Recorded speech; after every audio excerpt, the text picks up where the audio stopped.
அவர் ரசிக்கிற படங்கள் வேறு மாதிரி தான் இருக்கும். அந்த காலத்தில் அவருக்கு சின்ன கவுண்டர் கூட பிடிக்கலை. ஒவ்வொரு நிமிஷமும், ஒவ்வொரு நாளும், ஒவ்வொரு நிமிஷமும், ஒவ்வொரு நொடியும் நானே செதுக்குனாதீங்க. ஒரே நைட்டில் சிவாஜி சார் வந்து பராசக்தியில் 20 படம் புக் பண்ணுறாங்க. சரி, நானே ஒரு நாள் கண்ணாடியில் மூஞ்சியை பார்த்தேன். சிவாஜி சார் பாரதிராஜா சொன்ன மாதிரி இது உண்மையிலே நம்ம நடிக்கிறதுக்கு ஓகேவா இல்லையா? அவரை பார்த்தாலே அப்படி பிரமிப்பாக இருக்கும். இவரை அட்லீஸ்ட் ஒரு இன்டர்வியூவாவது பண்ணணுமே அப்படின்ட்டு பார்த்து சேஸ் பண்ணியிருக்கேன். வரும்போது வாங்கி ஸ்டூடியோவில் ஒரு வாட்டி கார்லேருந்து இறங்கி மேக்கப் ரூமுக்கு போயிட்டுருக்காரு. ஃபஸ்ட்டு சீனே பஞ்சாயத்தில் அவர் தீர்ப்பு சொல்லிவிட்டு அப்படி வண்டி கண்ணு பட போகுதையா.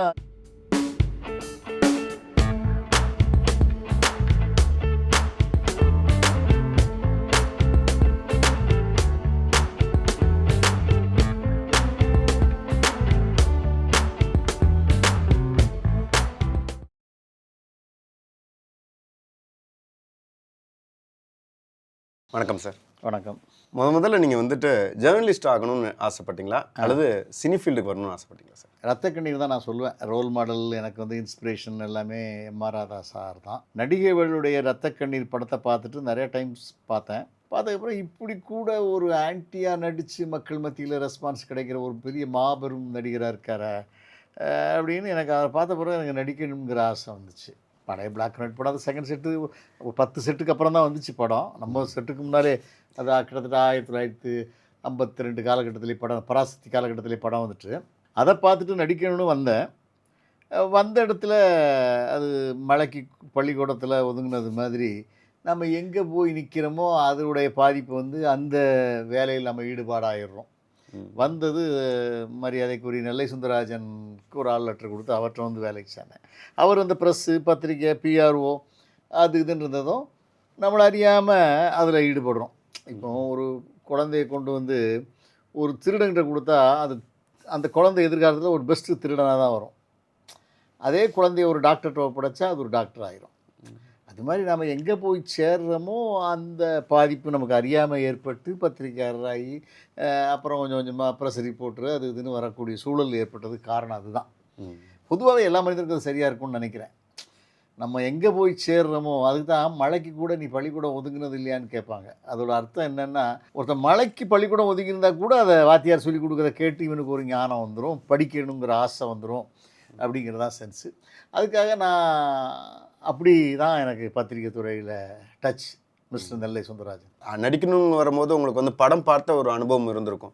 பட் ஒரு ஜேர்னலிசமில் ஒர்க் பண்ணுறதுக்கு அவர்கிட்ட இருந்து என்ன கற்றுக்கிட்டீங்க? அவர்கிட்ட நான் ஒரு 1 இயர் 1.5 இயர் ஒர்க் பண்ணேன்.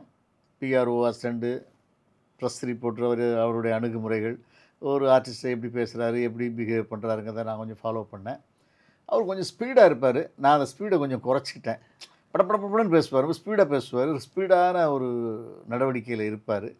நான் அதை கொஞ்சம் கண்ட்ரோல் பண்ணிக்கிட்டேன். அது ஒரு கொஞ்சம் நிதானமாக போகணுங்கிற ரூட்டை கற்றுக்கிட்டேன். ஒரு வேகமான ஆள்கிட்ட ஒர்க் பண்ணிவிட்டு நிறைய செலிப்ரிட்டிஸை அந்த டைமில் நீங்கள் ஆங்கரிங் பண்ணி நீங்கள் வந்து கொஸ்டின்ஸ் கேட்டிருக்கீங்க. லைக் ஸ்ரீதேவி மேமாக இருக்கலாம், கமல் சாராக இருக்கலாம், பிரபு சாராக இருக்கலாம், பட் நிறைய பேர் எடுத்திருக்கீங்க. அந்த எக்ஸ்பீரியன்ஸ் பற்றி சொல்லுங்கள் சார். சிவாஜி சாரை பேட்டி எடுத்துக்க போயிருக்கேன். கமல் சாரை ஒரு ஈட்டி அவருக்கு பிடிச்ச படம். அதாவது வந்து முன்னாடிலாம் நம்ம கொஞ்சம் ஆரம்ப காலத்தில் இருக்கும்போது ஒரு 10 கேள்வி எழுதி வச்சுக்குவோம். இவர்கிட்ட என்ன கேட்கலாம் அப்படின்னு நைட்லலாம் திங்க் பண்ணிவிட்டு அவர் என்னென்ன ரூட்டில் போகிறாரு, இப்போ ப்ரீவியஸ் படம் என்ன அது இதுன்னு பார்த்துக்கிட்டு அதுக்கு தகுந்த மாதிரி கேள்விகள் எழுதிக்கிட்டு போவோம். எப்படியா சிவாஜி சாரை பேட்டி எடுக்கணும்னு ஒரு ஆசை. ஏன்னா நாம் சினிமாவுக்கு வந்ததுக்கான எம்.ஆர். ராதா சார் இருந்தால் கூட நடிப்பில் வந்து சிவாஜி சார் மேலே மிகப்பெரிய மரியாதை. அவரை பார்த்தாலே அப்படி பிரமிப்பாக இருக்கும். இவரை அட்லீஸ்ட் ஒரு இன்டர்வியூவாவது பண்ணணுமே அப்படின்ட்டு பார்த்து சேஸ் பண்ணியிருக்கேன். வரும்போது வாங்கி ஸ்டூடியோவில் ஒரு வாட்டி கார்லேருந்து இறங்கி மேக்கப் ரூமுக்கு போயிட்டுருக்காரு. அப்போ நான் வேறு ஆள் உருவம் வேறு ரொம்ப ஒல்லியா, நமக்கே நம்ம மேலே கான்ஃபிடென்ட் வராத அளவுக்கு ஒரு ஃபிகராக இருப்பேன். இருந்தாலும் பரவாயில்ல, ஒரு தைரியத்தை விட வச்சுட்டு ஐயா வணக்கம், ஐயா வணக்கம், என்ன விஷயம் அப்படிங்கிறார். அவருக்கு என்ன பளிர்னு பேசுவார்ல, நமக்கு அப்போவுமே குதறுது. ஐயா நான் வந்து ரிப்போர்ட்டுருங்க. அப்படியா, ரொம்ப சந்தோஷம், என்ன விஷயம் ஐயா, உங்களை ஒரு பேட்டி எடுக்கலான்னு. பேட்டியா, என்ன எடுக்க போகிறீங்க? நான் ஒரு சாதாரண நடிகன், என்கிட்ட என்ன கேட்க போகிறீங்க? எங்கள் அப்பா ஒரு சாதாரண ஆள், நான் ஒரு சாதாரண ஆள். என் மகனை எடுங்க, என் மகன் வேணா ஒரு பெரிய கோடீஸ்வரன் வீட்டில் பிறந்திருக்கான், கோடீஸ்வரன் பிள்ளை, பெரிய நடிகர், அவரை எடுங்க அப்படின்னு ஒரு மாதிரியா பேசுகிறாரு. ஆனால் அதையே ஒரு பேட்டி எடுத்து வச்சுக்கிட்டேன். ஓ ஆமாம், அப்படியே அவர் கிண்டல் கேலியாக பண்ணுவார். அவர் யதார்த்தமாக ஒரு விளையாட்டாக இருப்பார். என்ன வாழ்க்கையில் பேட்டி தான் கொடுத்து நான் என்ன பண்ண போகிறேன்? இனிமேல் எனக்கு மார்க்கெட் வந்துட போதா, நான் நடிச்சிட போகிறேன்னா இந்த கேரக்டர் என்ன கொடுத்துட போகிறாங்களா? எல்லாத்தையும் பார்த்தாச்சு இல்லை, பேட்டியில் என்ன போட்டுற போகிறீங்க, என்னத்தை கேட்டுற போகிறீங்க அப்படின்னு இப்படியே பேசினார். அதையே ஒரு இன்டர்வியூ மாதிரி பண்ணி நான் ஒரு சினிமா மெயிலில் ஒரு மேக்சினில் போட்டேன். அதுக்கு ரெஸ்பான்ஸ் கிடச்சிது. ஏன்னா சிவாஜி சார் இப்படியெல்லாம் பேசுகிறாரா அப்படின்னு. அது மாதிரி கமல் சார் இன்டர்வியூ பண்ணியிருக்கேன் ஒரு தடவை. கமல் சார்லாம் கொஞ்சம் சிஸ்டமேட்டிக்காக இருந்தார். என்ன கேட்க போகிறீங்க, அது எனக்கு கொஸ்டின்ஸ் வரணும், அது எனக்கு முந்தின நாள் கொடுங்க, அப்புறம் மறுநாள் மீட் பண்ணிக்கலாம் அப்படிங்கிற மாதிரிலாம் கேட்டார். அதை மாதிரி கொடுத்தேன். அவருடைய இதெல்லாம் அவர் சொன்னார். ஒரு வாட்டி எடுத்திருக்கிறேன். விஜயகாந்த் சார், சத்யராஜ் சார், பிரபு சார், இவங்களெல்லாம் இன்டர்வியூ பண்ணியிருக்கேன். சினிமா மெயில்னு அந்த நேரத்தில் ஒரு பத்திரிக்கை, பேசும் படம், சினிமா எக்ஸ்பிரஸ். அப்போல்லாம் மீடியாக்கள் கிடையாது இல்லையா, யூடியூப் கிடையாது. ஒன்லி பத்திரிகையில் தானே எல்லாரையும் பேட்டி படிக்கணும், அட்டைப்படம் வரும், அதுதான் கிரேஸ். அப்போ இப்போ பத்திரிக்கைக்கு தான் வேலை இல்லாமல் போயிடுச்சே. எல்லா மக்களும் அப்படி ஃபாஸ்ட்டாக ஆகிட்டாங்க. இப்போ கதையே ஒரு படம் பார்க்குறத விட சும்மா அப்படி செல்லில் அப்படி பார்த்துட்டு போயிட்டே இருக்கிறாங்க. வர்டிக்கல்னு ஒரு சீரியல் வந்துட்டு, சீரியஸ் வந்துட்டுருக்கு. ரொம்ப அட்வான்ஸாக போய்கிட்டு இருக்கு நெக்ஸ்ட் சினிமா. சார், இப்போ வந்து கமல் சாரை வந்து நீங்கள் பேட்டி எடுத்துருக்கீங்க. இப்போ கமல் சாரோட பேட்டிலாம் பார்த்தீங்கன்னா லைக் என்ன, அதை புரிஞ்சுக்கிறதுக்கு ரொம்ப கஷ்டமாக இருக்கும், அல்லது டிஃப்ரெண்ட்டாக இருக்கும் அந்த வேர்ட்ஸ் யூஸ் பண்ணுறதுலாம். அந்த டைமில் சார் எப்படி இன்டர்வியூ கொடுத்துருந்தாங்க? அப்போவுமே சாதாரண நடிகரை விட அவருடைய பேச்சுக்கள் ஒரு மாதிரி தான் இருக்கும். அவர் ரசிக்கிற படங்கள் வேறு மாதிரி தான் இருக்கும். அந்த காலத்தில் அவருக்கு சின்ன கவுண்டர் கூட பிடிக்கல. என்ன படம் இது, கிராமம் நாட்டாம என்கிட்ட சொல்லலை. உதயகுமார் வச்சு பஞ்சண்ணை வந்து சின்ன கவுண்டருக்கு அடுத்து பஞ்ச அருணாச்சலம் சாருடைய தயாரிப்பில் ஆர்வி உதயகுமார் டைரக்ட் பண்ணதுக்காக சிங்காரவேலன்னு ஒரு படம். அந்த படத்தை நான் வாங்கியிருந்தேன். Okay okay. டிஸ்ட்ரிபியூட்டராக நான் ஆனதுக்கப்புறம் வாங்கினேன். அப்புறம் கேள்விப்பட்ட செய்தி.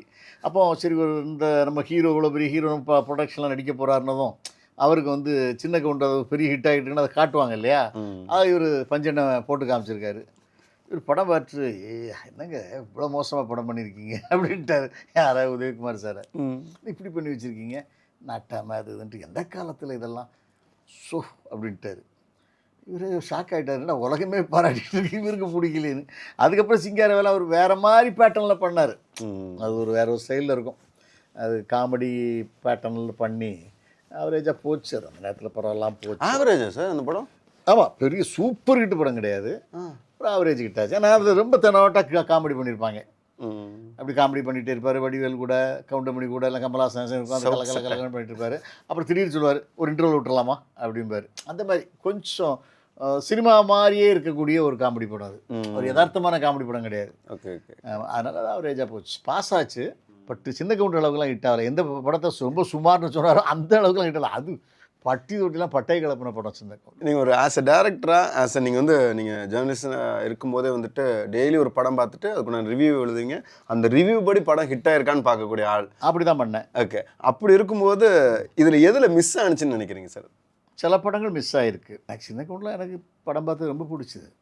மிரண்ட படம். அது சும்மா ஃபஸ்ட்டு சீனே பஞ்சாயத்தில் அவர் தீர்ப்பு சொல்லிவிட்டு அப்படி வண்டி கண்ணு பட போகுதையா சின்ன கவுண்டரேன்னு அப்படி ஜுப்புன்னு தூக்கிடுச்சு படம். இந்த மாதிரி சில படங்கள் வந்து ஆரம்பிக்கும் போதே நமக்கு தெரிஞ்சிடும். ஒரு 10 நிமிஷத்துக்குள்ள அந்த படத்தை நம்ம அசஸ் பண்ணிடலாம். மாபெரும் ஹிட் படம் அப்படிங்கிறது தெரிஞ்சிடும். அதே மாதிரி புது வசந்தமாக இருக்கட்டும், கரகாட்டக்காரனாக இருக்கட்டும், பார்த்துட்டு இருக்கும்போதே ஒரு மாதிரி நம்மளை வைப்ரேட் பண்ண உள்ளே இழுக்கும். அது தெரியும், நமக்கு தெரியும். சில படம் உள்ளே உட்காந்துலேருந்தே ஒரு 1/2 அன் ஹவர் அப்படி ஐயோ என்னடா அது மாட்டிக்கிட்டோமோ அப்படிங்கிறதும் நமக்கு படம் சரியாக வராதுன்னு தெரிஞ்சிடும். புது வசந்தம், சிந்து பைரவி, புது புது அர்த்தங்கள், அந்த மாதிரி படங்கள்லாம் நான் அசஸ் பண்ணபடி மிகப்பெரிய ஹிட்டாச்சு. சில்வர் ஜூப்ளி போகும்னு எழுதி வைப்பேன் டைரியில். அதெல்லாம் வந்து கண்ட்ரோலே பண்ண முடியாத அளவுக்கு ஹிட்டாகுங்கிற மாதிரி. வைதேகி காத்திருந்தாள், அம்மன் கோயில் கிழக்காலே, இந்த மாதிரி எல்லாம் நம்பிக்கை அவ்வளோ கான்ஃபிடென்ட் வரும். நடிக்கணும்னு வந்து ஜேர்னலிசம்குள்ளே வந்துட்டீங்க. எப்படி சார் அசிஸ்டன்ட் டேரக்டராக ஜாயின் பண்ணீங்க கே.சங்கர் சார்கிட்ட? அதுவும் அப்படி தான். என்னென்னா நம்ம நடிக்கிறதுக்கு சான்ஸ் கேட்டு பார்த்தோம், ஒன்றும் கிடைக்கல. இது ட்ரை பண்ணிட்டு இருக்கும்போது நடிக்கிறதுக்கும் ட்ரை பண்ணுறீங்க? இல்லை, ஃபஸ்ட்டு நடிக்கிறதுக்கு தான் ட்ரை பண்ணிக்கிட்டே இருந்தேன். அது செட் ஆகலை. அப்புறம் தான் நிலை சுந்தரராஜ் சார்ட்ட வந்து சரி நானே ஒரு நாள் கண்ணாடியில் மூஞ்சியை பார்த்தேன். சிவாஜி சார் பாரதிராஜா சொன்ன மாதிரி, இது உண்மையிலேயே நம்ம நடிக்கிறதுக்கு ஓகேவா இல்லையா அப்படின்னு போட்டு பார்த்தா ரொம்ப சுமாராக தான் தெரிஞ்சுச்சு. சரி இதை முகத்தை வச்சுக்கிட்டு அப்பப்போ இவங்கெல்லாம் விஜயகுமார், விஜய் கணேஷ் அவங்கெல்லாம் ரொம்ப பளபளன்னு இருக்க மாதிரி இருந்துச்சு ஃப்ரேமில் பார்க்குறதுக்கு. ஸ்ரீகாந்த் இவங்கெல்லாம் ரொம்ப ஹையாக ரிச்சாக இருந்த மாதிரி இருந்துச்சு. இப்போ நம்ம பார்க்கும்போது ரொம்ப வீக்கு. அப்போ நம்ம அசிஸ்டண்ட் எதுவும் சரியாக சாப்பாடும் கிடைக்காது, ஒரு சைடு எடுத்துகிட்டு சுற்றிக்கிட்டு போய்கிட்டு இருக்கிற காலகட்டமாக இருந்ததுனால இதை போய் நம்ம அந்த முகத்தை வச்சுக்கிட்டு சான்ஸை போய் தேடிக்கிட்டு கிடச்சிட்டு வேண்டாம் விட்டுடலாம், வேறு இப்போ டெக்னிக்கலாக போயிடலாம், ஒரு டேரக்டருக்கு மூஞ்சி எப்படி இருந்தாலும் பரவாயில்ல, அதனால் டேரக்டர் பார்த்துக்கலாம். அப்புறம் இந்த லிங்குக்காக இவர்கிட்ட ப்ரெஸ் ரிப்போர்ட்டர் ஆகிடலான்னு சொல்லி ப்ரெஸ் ரிப்போர்ட்டர் ஆகி அப்புறம் ப்ரெஸ்ஸில் வந்து அவர்கிட்ட வந்து தனியாக வந்து ரிப்போர்ட்டராக ஒவ்வொரு படங்களுக்கும் ரிவ்யூ எழுதிக்கிட்டு இருந்தேன். அப்படி எழுதும்போது மிருதங்க சக்கரவர்த்தி எனக்கு கொஞ்சம் நல்லா பிடிச்ச படம். எல்லோரும் ரொம்ப போர் படம், ரொம்ப ஓவர் ஆக்ஷன்லாம் சொல்லுவாங்க. இப்படி எனக்கு ரொம்ப அந்த படம் ஒரு பெருசாக பண்ணுங்கிற மாதிரி மனசில் பட்டுச்சு. ஒரு பெரிய அவார்டெல்லாம் கிடைக்கும், இந்த படம் ஒரு மரியாதைக்குரிய படமாக வரும். ஏன்னா அந்த ஆள் ஏதோ ஒரு வாழ்ந்தது மாதிரியே தெரிஞ்சிச்சு எனக்கு அந்த கேரக்டர். சிவாஜி சார் அதனால சிவாஜி சார் வாழ்ந்த மாதிரி இருந்ததுனால அந்த படத்தை நான் ரிவ்யூ பண்ணேன். இந்த படம் விருதுக்குரிய படம், சிவாஜி சார் வாழ்க்கையிலையும் ஒரு மைல்கல்லான படம், இந்த படம் ஒரு வெற்றி பட வரிசையில் வரும் அப்படின்னு நான் எழுதியிருந்தேன். அதை பார்த்துட்டு தான் சங்கர் சார் என்னை கூப்பிட்டார். யோ என்ன என் படத்துக்கு விருதுலாம் கிடைக்கும் சொல்லியிருக்கேன், கிடைக்குமாயா அப்படின்னாரு. கண்டிப்பாக கிடைக்கும் சார்னா அது கிடச்சிது. நேஷ்னல் அவார்டா ஸ்டேட் அவார்டு கிடச்சிது. ஸ்டேட் அவார்டு சிறந்த படம்னு கிடச்சிது. அந்த படம் கூட பார்த்துட்டு கூட கலைஞர் அண்ணன் சொல்லியிருந்தார். எம்ஜிஆர் சார் பார்த்துட்டு, எம்ஜிஆர் நான் ரசித்த மாதிரி அவரும் ரசிச்சிருக்காரு. படம் ஃபுல்லாக பார்த்துட்டு மிருதங்க சக்கரவர்த்தி பார்த்துட்டு எம்ஜிஆர் சீட்டை விட்டு எந்திக்கவே இல்லை. அப்படியே ஃப்ரீஸ் ஆகி உட்காந்துட்டாரு. என்ன அப்படி உட்காந்துருக்காரு, எல்லாம் எந்திரிச்சிட்டாங்க. போலீஸ் ஆஃபீஸ் அப்போ சிஎம்மாக இருக்கார். உடனே எல்லாம் அப்போ கலைஞர் சார் தான் கிட்ட போகிறாரு. ரொம்ப நேரமாக உட்காந்துருக்காரு, 5 நிமிஷம் ஆச்சு எந்திக்காமல் உட்காந்துருக்காருன்னு, ஐயா அப்படின்னு கிட்ட போயிருக்காரு. மிஸ்டர் கலைஞானம், ஓகே, உலகத்திலே மிகப்பெரிய நடிகர், மிகச்சிறந்த நடிகர் சிவாஜி கணேசன்னு சத்தம் போட்டு சொல்லுங்கள், எல்லா பக்கமும் சொல்லுங்கள். அது மாதிரி உண்மையை ஒத்துக்கிட்டாரு. அது மாதிரி எம்ஜிஆருடைய சிறந்த பாரத் அவார்டு எம்ஜிஆருக்கு கொடுத்தாங்க. அது மிகப்பெரிய அவார்டு. அது கிட்டத்தட்ட நேஷ்னல் அவார்டில் ஒரு பெரிய அவார்டு. என்ன படத்துக்கு கொடுத்தாங்கன்னா ரிக்ஷாக்காரனுக்கு கொடுத்தாங்க. ஒரு கமர்ஷியல் படம், ஒரு பெரிய எக்ஸ்ட்ராடினரி படம்லாம் கிடையாது, ஒரு கமர்ஷியல் படம், சாங்கு ஹிட்டு, அது ஹிட்டு டெம்ப்ளேட். ஆமாம். அப்போ வெளிநாட்டுக்காரங்க பத்திரிக்காரங்களாம் வந்து எம்ஜிஆர் ஐயாவை பேட்டி எடுக்க வந்தாங்க. ஒரு பாரத் அவார்டு வாங்கினவர், மிகப்பெரிய நடிகர் அப்படின்ட்டு வந்தாங்க. அப்போ அந்த அவங்களாம் ரிசீவ் பண்ணார், சாப்பாடெலாம் பண்ணார். என்ன என்கிட்ட என்ன எதிர்பார்க்குறீங்கன்னாரு. இல்லை நீங்கள் பாரத் அவார்டு வாங்கியிருக்கீங்க, மிகப்பெரிய நடிகர் இல்லையா தமிழ்நாட்டில் அப்படின்னு. இவருக்கு கொஞ்சம் உதப்பு தான். ஏன்னா சிவாஜி சாருடைய நடிப்பில் இவர் பண்ண முடியாது, இவர் வேறு மாதிரி ஜிமிக்ஸ் பண்ணி, எம்ஜிஆருடைய ஜிமிக்ஸ் வந்து ரொம்ப கலர்ஃபுல்லாக இருக்கும். அந்த ஃபைட், அந்த என்டர்டெயின், ஒரு யூத்துக்கு இந்த விஜய் மக்களை கவர் பண்ணார்ல, அது மாதிரி ஒரு யூத்துக்கு தகுந்த மாதிரியான விஷயங்கள் எம்ஜிஆர் பண்ணிகிட்டே இருந்தார். அதனால தான் அவர் கவர் பண்ணார். அப்படின்போது எம்ஜிஆர் சொன்னாரா, இல்லை ரிக்ஷாக்காரனுக்கு தான் பாரத் அவார்டு கிடச்சிது, இல்லைன்னு சொல்லலை, எதுக்கும் நீங்கள் சாந்தி தேட்டரில் தில்லான மோகனம்பாள் ஓடிட்டுருக்கு, ஒரு வாட்டி பார்த்துட்டு வந்துருங்களேன் அப்படின்னாங்களாம். எம்ஜிஆரே சொன்னாராம். அதுக்கு அரேஞ்சும் பண்ணாராம். அரேஞ்ச் பண்ண பிறகு அவங்கெல்லாம் போய் தில்லான மோகனம்பாள் பார்த்துருக்காங்க. பார்த்துட்டு அப்படி இவரை பார்க்க வரும்போது மிரண்டுட்டாங்க. அப்புறம் ஒரு ஓகே நீங்கள் நடிச்சிருக்கீங்கன்னு, இவர் என்ன வாழ்ந்துருக்காருங்க அப்படின்னா. அவர் தான் நடிகர், நான் வந்து வேறு ஒரு கமர்ஷியல் ஆக்டர், அவ்வளோதான், பட் நடிகர்னு பார்த்தீங்கன்னா அவர் தான் அப்படின்னு எம்ஜிஆர் ஒரு தடவை சொன்னார். அது போக பார்த்தீங்கன்னா ஒரே நைட்டில் சிவாஜி சார் வந்து பராசக்தியில் 20 படம் புக் பண்ணுறாங்க. அப்படி உச்ச நட்சத்திரமாக வர்றாரு. ஒரே நைட்டில் ஒரு நாள் பராசக்தி ரிலீஸ் கிட்டுங்கிறாங்க. வித்தின் ஒரு 10 டேஸ்க்குள்ளே 20 படம் புக் ஆகுது. பூரா நல்ல நல்ல கம்பெனி, ஒருத்தர் 2 படம், 1 படம், 2 படம், 2 படம் ஜெயின்னு புக் பண்ணுறாங்க. இப்போ எம்ஜிஆர் சாருக்கு மர்மயோகி அது இது நடிச்சிட்டு இருக்கு. இவருடைய ஹிட்டு, இவருடைய ஸ்பீடு, இவருடைய ஃபுல் பிஸி எம்ஜிஆர் கிடையாது. எம்ஜிஆர் கொஞ்சம் ஸ்லோவாக வர்றார். எம்ஜிஆருக்கு எப்போதுமே அவருடைய லைஃப் ஆம்பிஷன் நம்பர் 1 வரணுங்கிறது அவருக்கு ஒரு ஆசை எப்போதுமே உண்டு. நம்ம நம்பர் 1 இருக்கணும். கணேசன் வந்துட்டால் நம்மளால் வர முடியலையே அப்படின்னு அவர் ஒரு சின்ன மன தாங்கல் இருக்கிறார். அப்போந்தான் பஜ்ராஜ நாயுடு ஸ்ரீராமுலு சார்னு ஒரு பெரிய ப்ரொடியூசர், அவர் வந்து மலைக்கள்ளன்னு ஒரு கதையை எடுத்துக்கிட்டு சிவாஜி சார் வந்து நடையாக நடக்கிறார். எப்படியாவது ஒரு டேட்டு கொடுங்க, கதை அருமையான கதை. சிவாஜி சார் ஒரு 20 படம் பண்ணதுனால அவரால் பண்ண முடியலை, அவரால் சமாளிக்க முடியலை. இப்போ என்ன சொல்கிறானே, அந்த கதையை நான் கேட்டேன்னா அப்புறம் நான் பண்ணணும்னு ஆசை வரும், அப்புறம் நான் கதை கேட்டோன்னா எனக்கு இன்ட்ரெஸ்ட் ஆகிடும். நான் கதை கேட்கலை, நீங்கள் அண்ணன் கொஞ்சம் ஸ்லோவாக தான் இருக்கார், படங்களை பெருசாக இல்லை, நீங்கள் அண்ணன்ட்ட வேணால் போய் சொல்லுங்களேன் அப்படின்னு எம்ஜிஆர்ட்ட அனுப்புகிறாரு. எம்ஜிஆர் கொஞ்சம் ஃப்ரீயாக தானே இருக்கார். இவ்வளோ இந்த மாதிரி இவர் மாதிரி டே அண்ட் நைட் ஷிஃப்ட் வாரியாக எம்ஜிஆர் நடிச்சிட்டு இருக்கல. இவருக்கு எல்லா படமும் ஹிட்டு. இப்போ பராசதிக்கு அப்புறம் 2 3 படம் வருது, அது ஹிட்டு கண்டினியூவாக போயிட்டே இருக்கார். ஆனால் சிவாஜி தான் நம்பர் 1 இருக்கார். அப்போ மலைக்கள்ளன் கதையை போய் எம்ஜிஆர்கிட்ட போய் ஸ்ரீராம் நாயுடு போய் சொல்கிறார், பச்சராஜா ஸ்டுடியோஸ். எம்ஜிஆருக்கும் ரைட் அந்த படம் பிடிச்சி போச்சு, பண்ணுறேன் அப்படின்றாரு. அதில் ஃபைட்டு சாங்கு அதெல்லாம் வச்சு மலைக்கள்ளன் எம்ஜிஆர் வாழ்க்கையில் மிகப்பெரிய படமாயிடுச்சு. சூப்பர் ஹிட்டு, சூப்பர் ஸ்டார் ஆகிட்டார். அதுக்கப்புறம் சிவாஜி சாரை அவர் கிராஸ் பண்ணுறாரு. ரெவென்யூவில் எம்ஜிஆர் தான் நம்பர் 1. இவருடைய படங்கள்லாம் மீடியம்க்கு வசூலாகி நம்பர் 1 இருந்தார். பட் வசூல் ரீதியாக மலைக்கள்ளன் தூக்கி சாப்பிட்டுச்சு. அப்புறம் மதுரை வீரன் கண்டினியூ ஆகிட்டு, அப்புறம் எம்ஜிஆருடைய சாம்ராஜ்யம் வசூல் மன்னன் ஆகிட்டார். நடிப்பில் பெரிய மன்னனாக அவர் விளங்கணும்னு அவர் அப்போதுமே அவருக்கு ஆசை கிடையாது. வசூல் சக்கரவர்த்தி நம்பர் 1ன்னு பேசணும் நம்மளை, அது அவருக்கு ரொம்ப இன்ட்ரெஸ்டாக இருந்தார். அதுக்காக ரொம்ப பாடுபட்டார், அதுக்காக தன்னை செதுக்கினார். இந்த அஜித் ஒரு படத்தில் சொல்லுவார், இது நானே செதுக்கினேன்னு. ஒவ்வொரு நிமிஷமும், ஒவ்வொரு நாளும், ஒவ்வொரு நிமிஷமும், ஒவ்வொரு நொடியும் நானே செதுக்கினார். அது எம்ஜிஆர் தாங்க கரெக்டாக பொருந்தும். அவர் தன்னை செதுக்கினார். எப்படி காஸ்டியூம் போடணும்னு பிளான் பண்ணார், என்ன கலர் போடணும்னு பிளான் பண்ணுவார், அந்த சீனை எப்படி வைக்கணும்னு பிளான் பண்ணுவார். நாமளை முதல்ல திரையில் காட்டினா எப்படி காட்டணும், தியேட்டரில் எப்படி விசில் அடிக்கிற மாதிரி ஒரு பொண்ணுக்கு ஒரு ஆபத்து வரும், அந்த ஆபத்தில் வரும்போது குதிரை காலை காட்டணும், அப்புறம் குதிரை முகத்தை காட்டணும், அப்புறம் தான் எம்ஜிஆரை காட்டணும்னா அது ஒரு வேகம் பண்ணணும், ஆடியன்ஸை சீட்டில் இருக்க விடக்கூடாது அப்படிங்கிறத ஒவ்வொரு படத்துலையும் கான்சன்ட்ரேட் பண்ணார். சிவாஜி சார் அந்த கான்சன்ட்ரேட்லாம் பண்ண மாட்டார். அவர் தன்னுடைய நடிப்பில் மட்டுமே நம்பிக்கை வைப்பார். என்ன கொடுத்தாலும் அவர் நடிச்சுட்டே இருப்பார். சுமாரான கதையை கொடுத்தா கூட நடிப்பார். எல்லா சூப்பர் கதை வராதில்ல. அப்போ கூட பத்மினி அம்மா, சாவித்திரி அம்மாக்கெல்லாம் இவங்க கூட நடிக்கும்போதே இவர் கதை கேட்டுருவார். கதை ஆவரேஜாக தான் இருக்கும். சரோஜா கதை கேட்டேன், கதை சுமாராக தான் இருந்துச்சு, ஒன்றை தான் புக் பண்ணணுன்னு வர்றாங்க, ஒத்துக்கோ, நம்மளாம் நடிக்கிறதுனால கொஞ்சம் பெட்டராக ஆகிடும். அவ்வளோலாம் நம்பிக்கையில் பண்ணுவார். அது அவருடைய ஸ்டைல் வேறு. அவர் எல்லா படத்துலையுமே நம்பர் 1 இருந்தால் தான் பண்ணுவார். அவருக்கு பிடிச்ச மாதிரி எல்லா கிராஃப்ட்டும் பெஸ்ட்டாக இருக்கும். எல்லாம் இருந்தால் தான் அவர் ஒத்துக்குப்பார். அது வரைக்கும் அவர் ரொம்ப போராடிட்டே இருப்பார். அதனால் அவருடைய வசூல் ரீதியாக சிவாஜி சாரை அவர் கிராஸ் பண்ணார். நீங்கள் அதே மாதிரி பார்த்து வியந்த நட்சத்திரங்கள் நிறையவே இருப்பாங்களே. ஏன்னா நீங்கள் வந்து ஜேர்னலிஸ்ட்டாக வந்திருக்கீங்க, ரிவ்யூ எழுதுகிறவராக இருந்திருக்கீங்க. அந்த டைமில் இப்படி ஒரு டஃப்பாக இருந்தது. ஏன்னா நீங்கள் வந்து அடுத்த பேட்சில் தான் வந்து நீங்கள் ஒரு ஆக்டிவான ஒரு ஜேர்னலிஸ்ட்டாக இருந்திருப்பீங்க. அப்போ யார் அப்படி இருந்தா? இல்லை, அதுக்கப்புறம் நான் பார்த்ததில் ரொம்ப புரட்சியாக பெரிய வசூல் ரீதியாகவும் ஒரு வித்தியாசமாகவும் பரபரப்பாகவும் ஸ்டைலாகவும் பார்க்கப்பட்டாலும் ரஜினி சார். எங்களுடைய காலகட்டத்தில் பயங்கர கமல் சார் சிவாஜி மாதிரி தான் பிரமாமாக நடிப்பார். பட் அவர் லைட்ரு வேல போயிட்டு பெருசாக எம்ஜிஆர் ஃபாலோ பண்ணுவார். எம்ஜிஆருடைய ஸ்டைலை ஃபாலோ பண்ணார். எம்ஜிஆருடைய ரூட்டை கையில் எடுத்தார். ஃபைட்டு கீட்டு ஒரு இன்ட்ரடக்ஷன் நல்லா இருக்கணும், ஒரு சாங்கில் இன்ட்ரடியூஸ் ஆகணும், அந்த மாதிரி பிளான்டு பண்ணுவாங்க. இவங்க அதெல்லாம் ரொம்ப அசிங்கம்னு நினைக்கிறவர் கமல் சார்லாம். ஐயா நம்ம போய் ஓப்பனிங்கே ஒரு பாட்டு பிடிச்சிட்டு இன்ட்ரிவியூ அதெல்லாம் கதையில் எப்படி வருதோ அப்படி வந்தால் போதும். அவருக்கு அந்த மாதிரி கமர்ஷியலாக ஒரு பாட்டு வைக்கணும், ஒரு ஃபைட் வைக்கணும்னு கமல் சார் அப்படி ஐடியா பண்ண மாட்டார். அது அவர் ஸ்டைல் வேறு, அவருடைய தாட், அவருடைய ரசனை அப்படி தான்.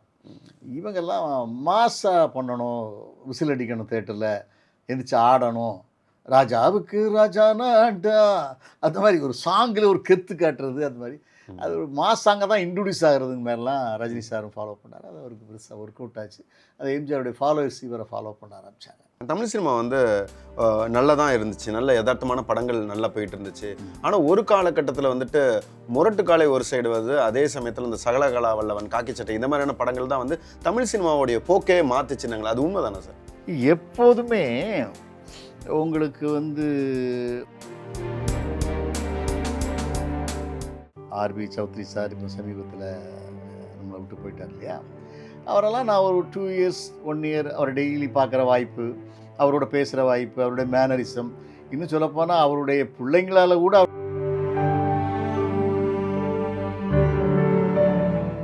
அவருடைய மரணம் எப்படி ஆச்சு தெரியுமா? கார் ராஜஸ்தான் போகிறாரு, ஒரு ஃபங்க்ஷன் விட்டு போகிறாரு, சாப்பிட்றாரு, வண்டியில் ஏறி உட்கார்றாரு, டிரைவர் வண்டி ஓட்ட போகிறான். சார் கொஞ்சம் பெல்ட்டு போட்டுங்க சார்.